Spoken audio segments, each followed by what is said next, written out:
Welcome to my YouTube channel. Today's story takes us back to 1861 to Hagar Ashford. She was an imposing black woman, far too intelligent to ever bow.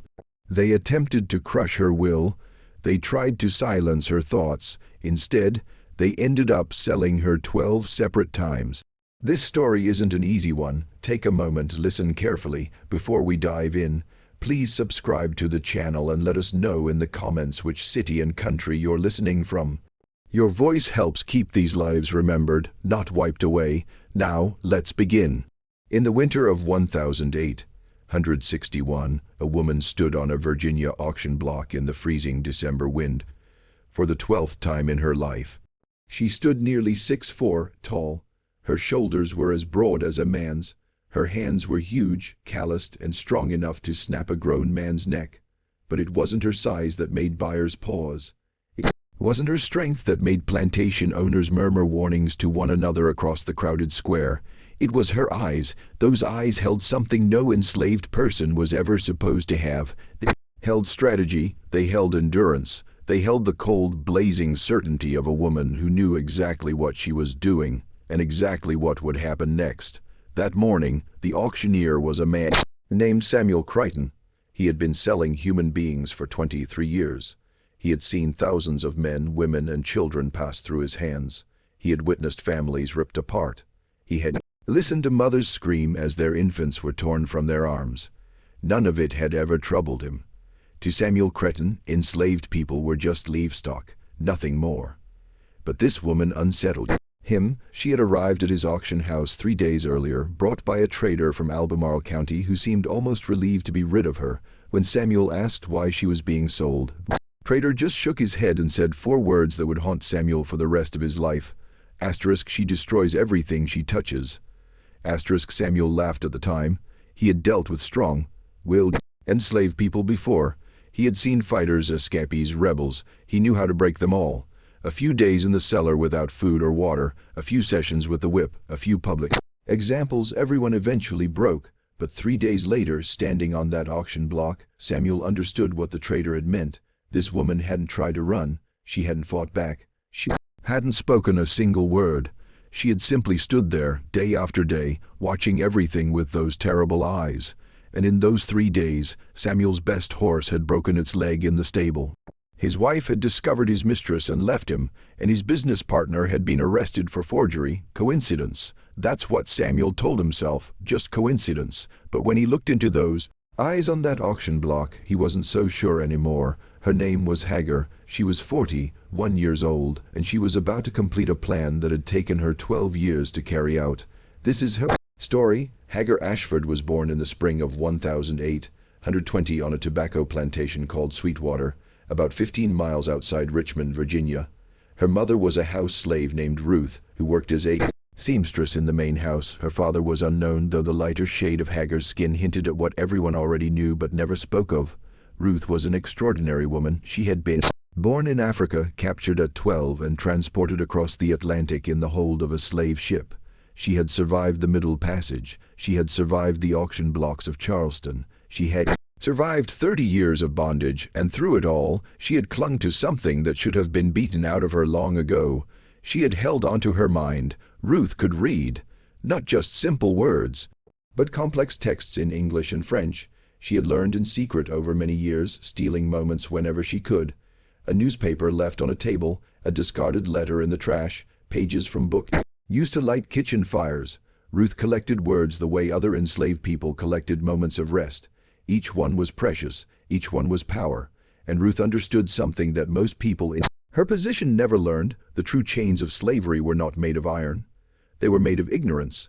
The masters kept their enslaved people illiterate not because reading was useless, but because reading was the most dangerous weapon an enslaved person could possess. An enslaved person who could read could forge passes. An enslaved person who could read could understand the law. An enslaved person who could read could communicate across distances. An enslaved person who could read could make plans. Ruth began teaching Hagar to read when the girl was just 4 years old. They practiced in the small hours of the night by candlelight, in the cramped quarters they shared with 6 other enslaved people. Ruth used a stick to scratch letters into the dirt floor. She made Hagar trace them over and over until the shapes became sounds, the sounds became words, and the words became meaning. It was the most dangerous thing an enslaved mother could do.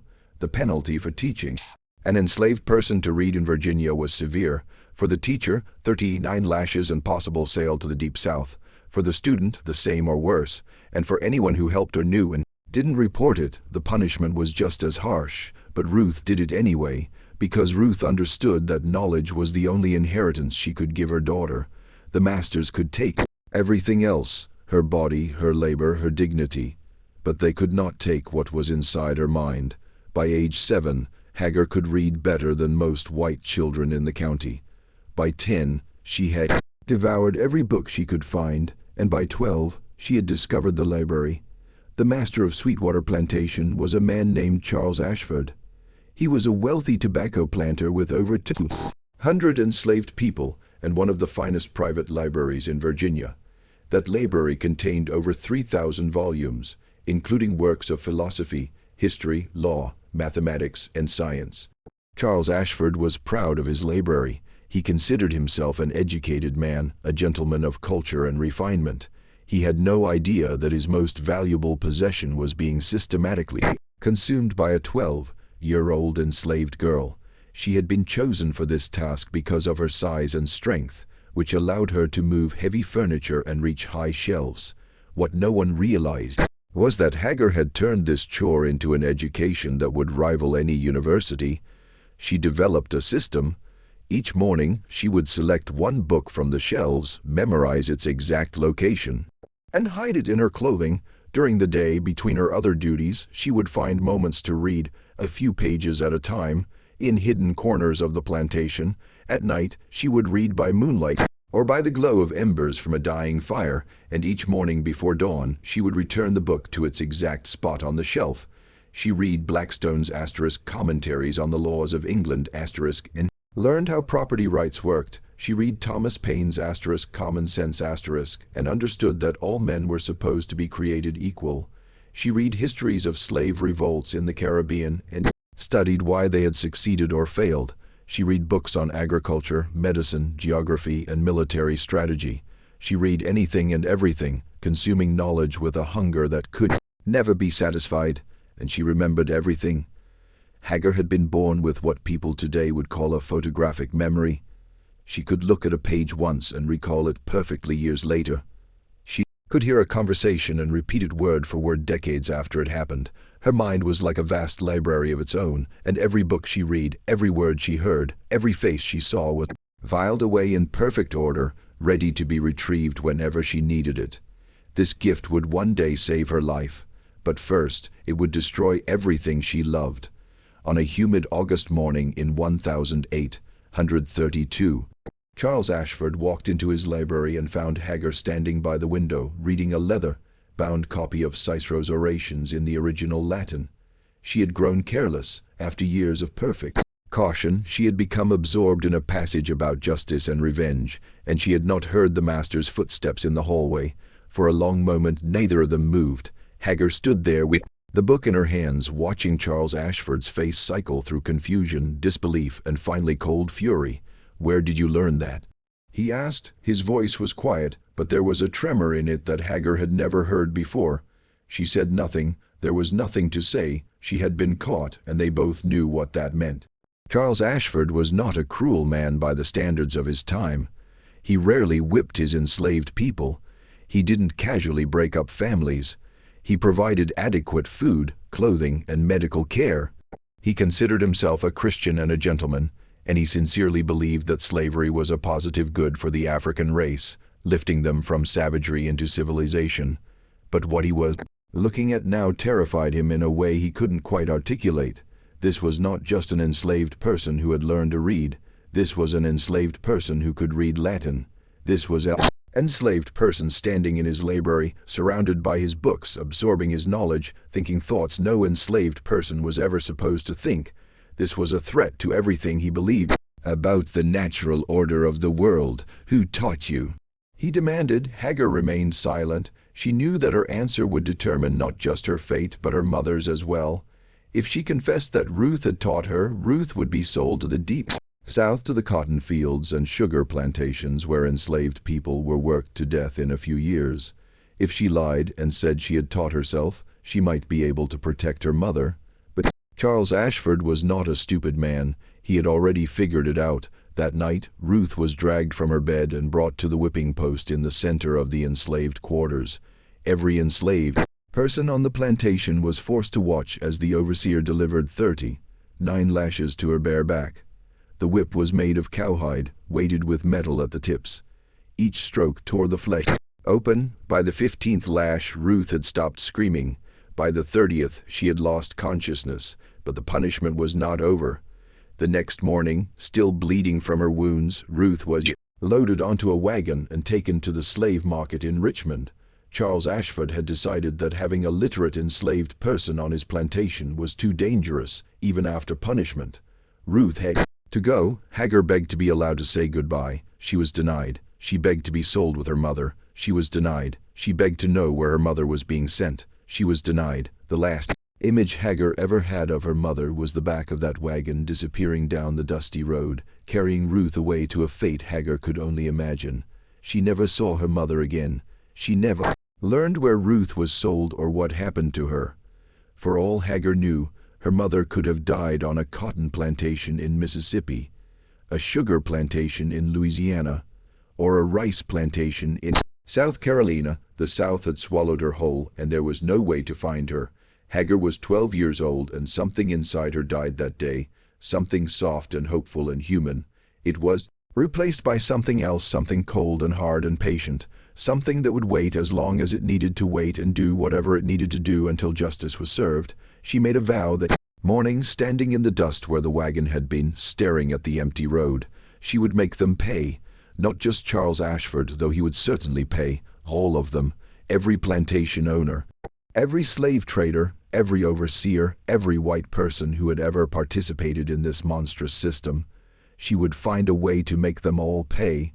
She was 12 years old, and she had just declared war. For the next 5 years, Hagar bided her time. She was more careful now, never letting anyone see her read, never revealing the vast library of knowledge locked inside her mind. To overseers and the other enslaved people, she was just another field hand, strong, quiet, and obedient. But inside her head she was planning. She studied the plantation's operations with the same intensity she had once applied to Cicero and Blackstone. She learned how tobacco was grown, harvested, and sold. She learned the names of the buyers and the prices they paid. She learned the route the wagons took to market and the schedules the overseers followed. She learned the rhythms of the plantation so thoroughly that she could predict what would happen on any given day months in advance. And she learned the weaknesses. Every system has weaknesses. Every organization has vulnerabilities. Charles Ashford ran his plantation like a military operation, with strict schedules and clear chains of command, but that very rigidity created predictability, and predictability created opportunity. The overseer, a man named Jeremiah Tate, was a drunkard who spent every Saturday night in town and didn't return until Sunday afternoon. During those hours, the plantation was effectively unsupervised. The bookkeeper, an elderly white man named Franklin Wells, was nearly blind and relied on his enslaved people to read documents aloud to him. He never suspected that Hagar sometimes changed words or numbers as she read.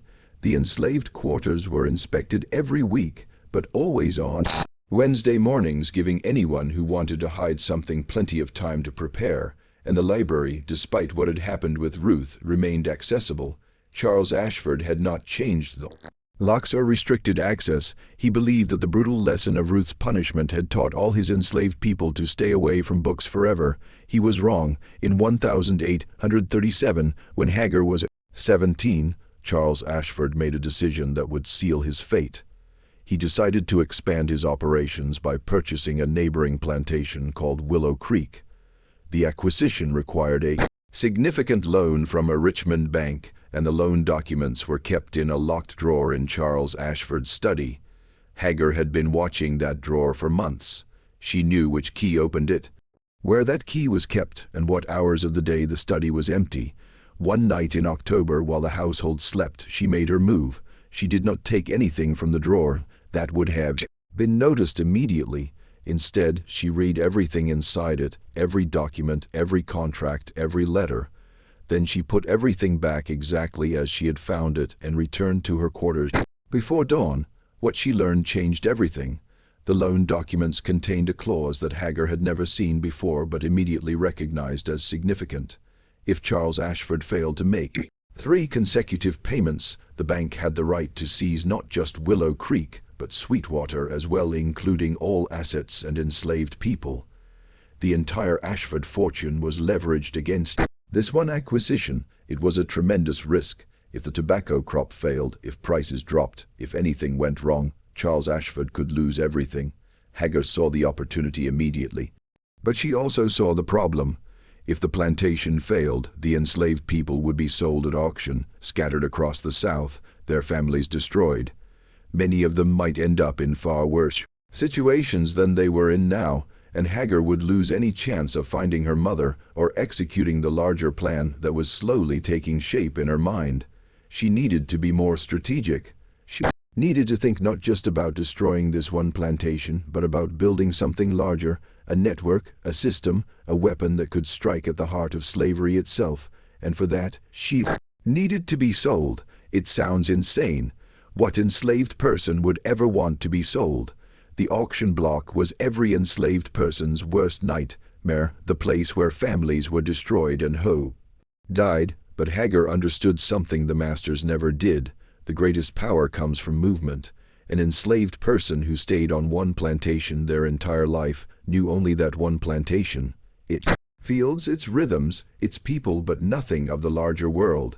They couldn't see the connections between plantations, the networks of trade, the vulnerabilities of the system. But an enslaved person who moved from place to place, who was sold from one master to another, could learn things no stationary person could ever learn. They could map the territory. They could build connections. They could find the weak points in the armor. Hagar decided to become that enslaved person.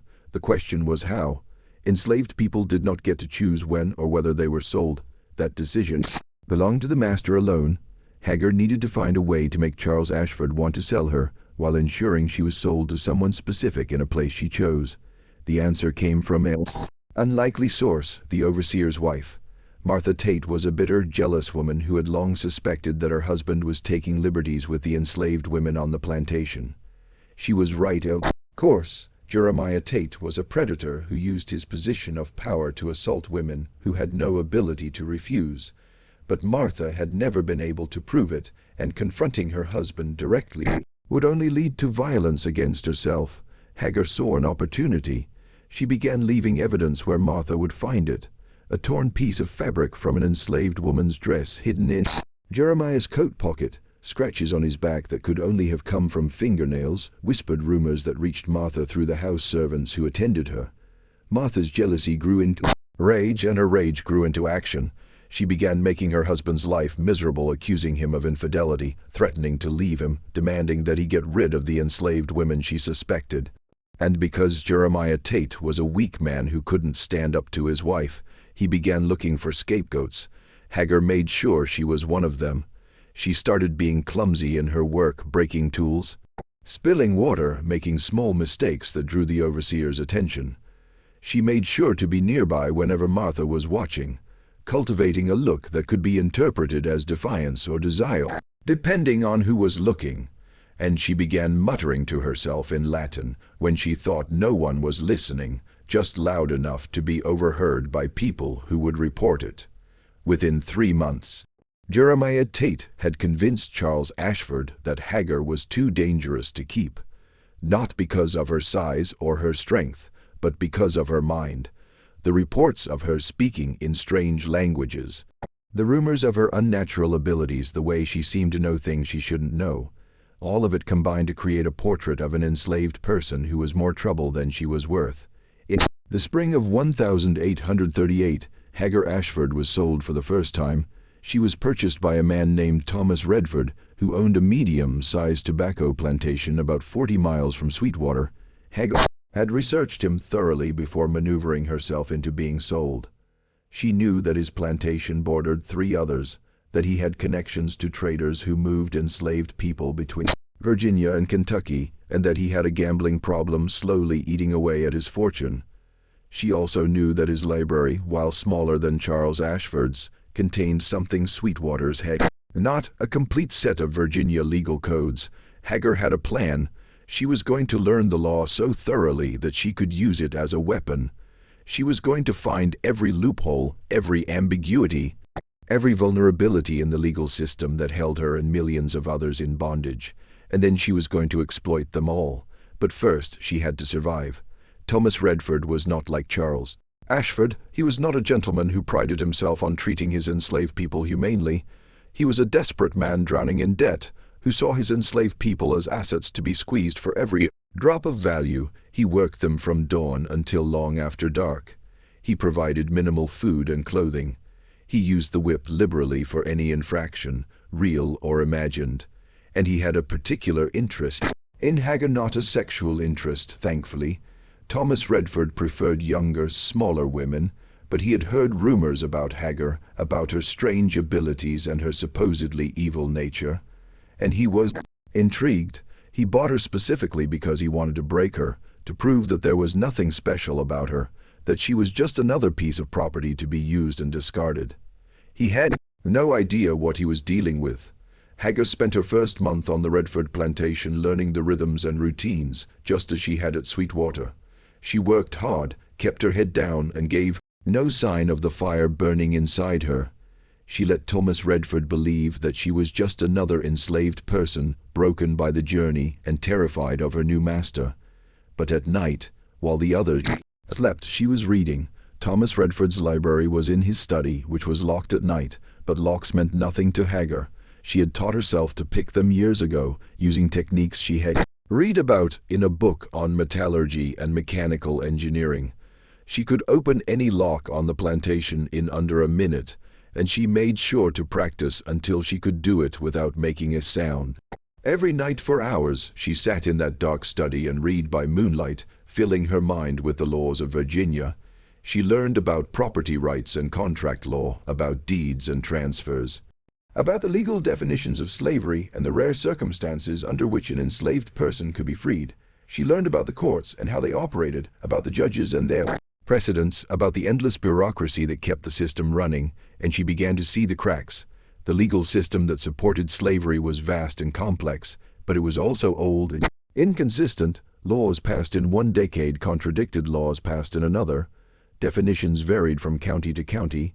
Enforcement was sporadic and often corrupt. And most importantly, the system relied on the assumption that enslaved people were illiterate and ignorant, that they could never understand the laws that bound them, let alone find ways to exploit them. Hagar was going to prove that assumption catastrophically wrong, but she was not going to do it alone. She needed allies, she needed a network, and to build that network, she needed to be sold again. This time, she didn't need to be subtle. Thomas Redford was already suspicious of her, already looking for an excuse to get rid of her. All she needed to do was give him one. She chose fire.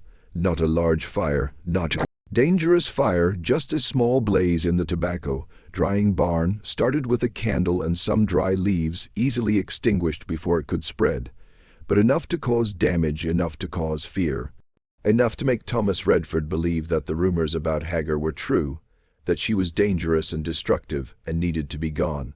Within a week, she was sold again. This time, she was purchased by a slave trader named Marcus Webb, who planned to take her south to the cotton markets of Alabama. But Hagar had no intention of going to Alabama. She had done her research, and she knew that Marcus Webb had a secret. He was illiterate. Marcus Webb had built his entire business on bluster and intimidation. He could not read a single word, but he had learned to hide it so well that almost no one knew. He had partners who handled the paperwork, clerks who read documents aloud to him, and an elaborate system of symbols and marks that he used instead of written records. Hagar saw the opportunity immediately.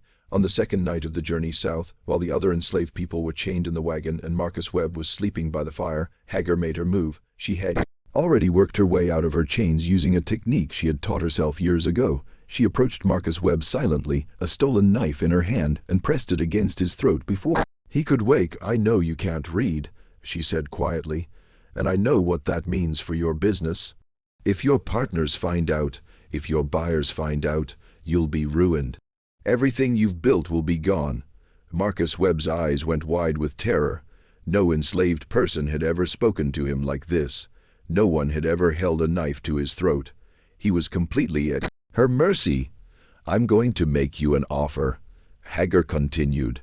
"You're going to sell me to a man named William Garrett in Henrico County. You're going to tell him that I'm strong and obedient and perfect for fieldwork. And you're going to forget you ever saw me. In exchange, I won't tell anyone your secret. I won't destroy your business. I won't cut your throat right now. Do we have a deal?" Marcus Webb nodded frantically. "Good," Hagar said. She removed the knife from his throat but kept it in her hand. "Now put the chains back on me and let's get going. We have a long way to travel." William Garrett was not a random choice. He was the third name on a list that Hagar had been compiling for years, a list of the most powerful and most vulnerable slave owners in Virginia. Each name represented a step in her plan, a move in a game that only she could see. Charles Ashford was the first name, the man who had destroyed her family, the man whose plantation she had studied so thoroughly that she knew it better than he did.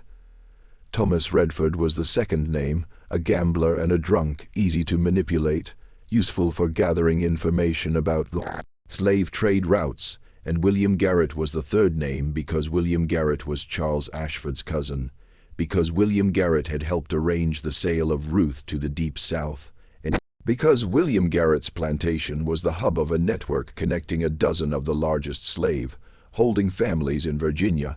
Hagar was not just moving randomly from plantation to plantation.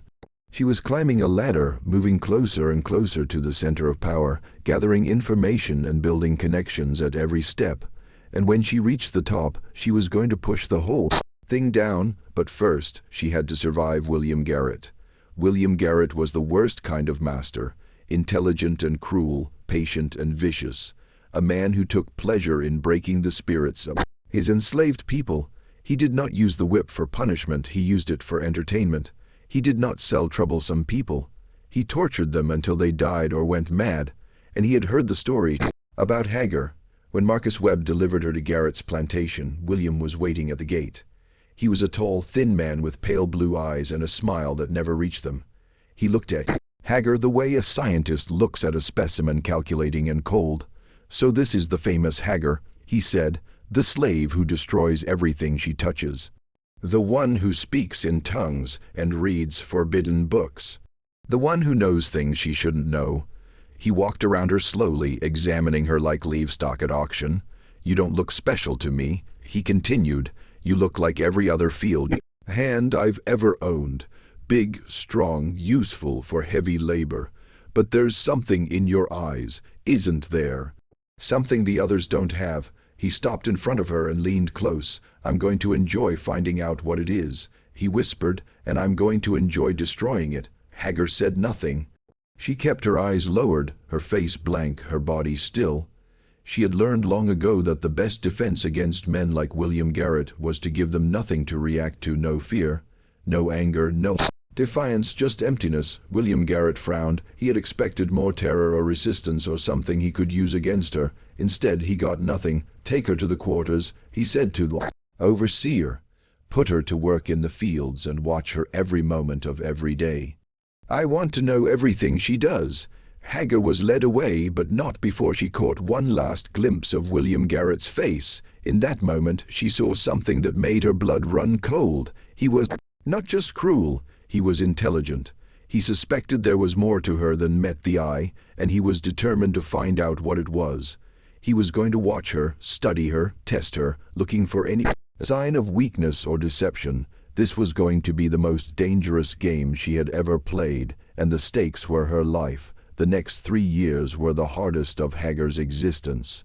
William Garrett watched her constantly, looking for any sign of the abilities he had heard about. He tested her in 100 different ways, asking her questions only a literate person could answer, leaving books where she might find them, setting traps that would reveal her true nature. Hagar evaded them all. She had years of practice at hiding her intelligence, and she used every technique she had ever learned. She played dumb. She pretended to be confused by simple questions.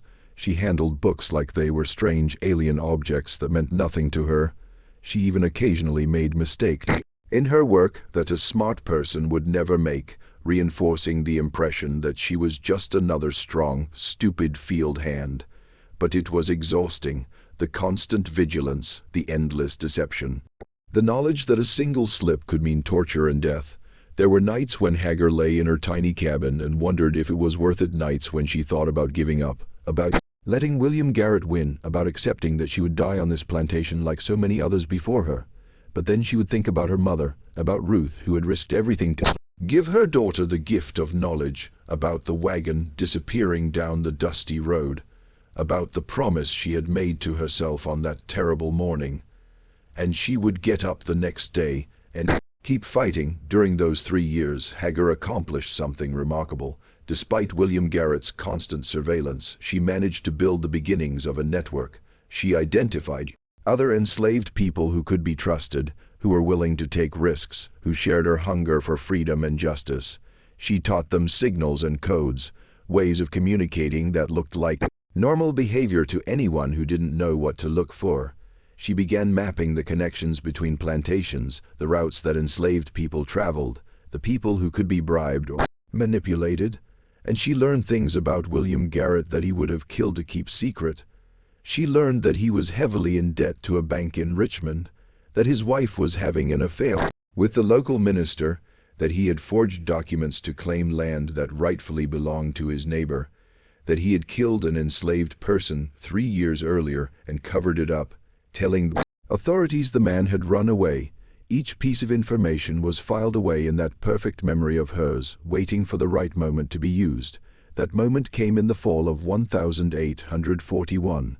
William Garrett had finally found what he thought was proof of Hagar's literacy.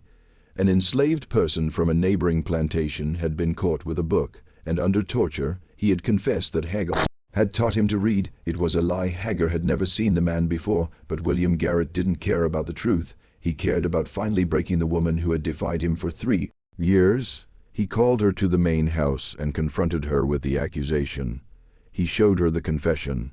He described the punishment she would receive, and then he sat back, waiting for her to beg to confess, to break. Instead, Hagar did something William Garrett never expected. She smiled. "You're going to sell me," she said. Her voice was calm, almost pleasant. "You're going to take me to the auction in Richmond tomorrow morning, and you're going to sell me to the highest bidder. And you're going to do it quietly, without telling anyone why." William Garrett stared at her in disbelief. "Why would I do that?" "Because I know about the bank," Hagar said. "I know how much you owe and when the payments are due. I know that if you don't come up with $3,000 in the next 30 days, you'll lose everything." She paused, watching the color drain from his face. "I also know about the land you stole from Thomas Mercer. I know about the enslaved person you killed, and I know about your wife and Reverend Whitmore." William Garrett's hands were shaking now. "How? How do you?" "It doesn't matter how," Hagar said. "What matters is that I know. And if you don't sell me tomorrow, quietly and without questions, I'll make sure everyone else knows too. Your creditors, your neighbors, the sheriff, your wife." She leaned forward, and for the first time she let him see what was really in her eyes. "You're not going to break me, Mr. Garrett. I'm going to break you, but I'm going to do it slowly over many years after I've moved on to my next destination. You'll never know when the blow is coming or where it will come from. You'll just wake up one day and find that everything you've built has crumbled to dust." She smiled again. "Unless you let me go right now, tonight. Then maybe, just maybe, I'll forget what I know about you. Maybe I'll let you keep your pathetic little kingdom for a few more years. Maybe." William Garrett looked at her for a long moment. His face was pale, his hands still trembling. He had broken hundreds of enslaved people in his lifetime. He had never once been broken by one. "Until now. Get out," he whispered. "Get out of my house." The next morning, Hagar was on her way to the Richmond slave market, and William Garrett never spoke of her again to anyone for as long as he lived.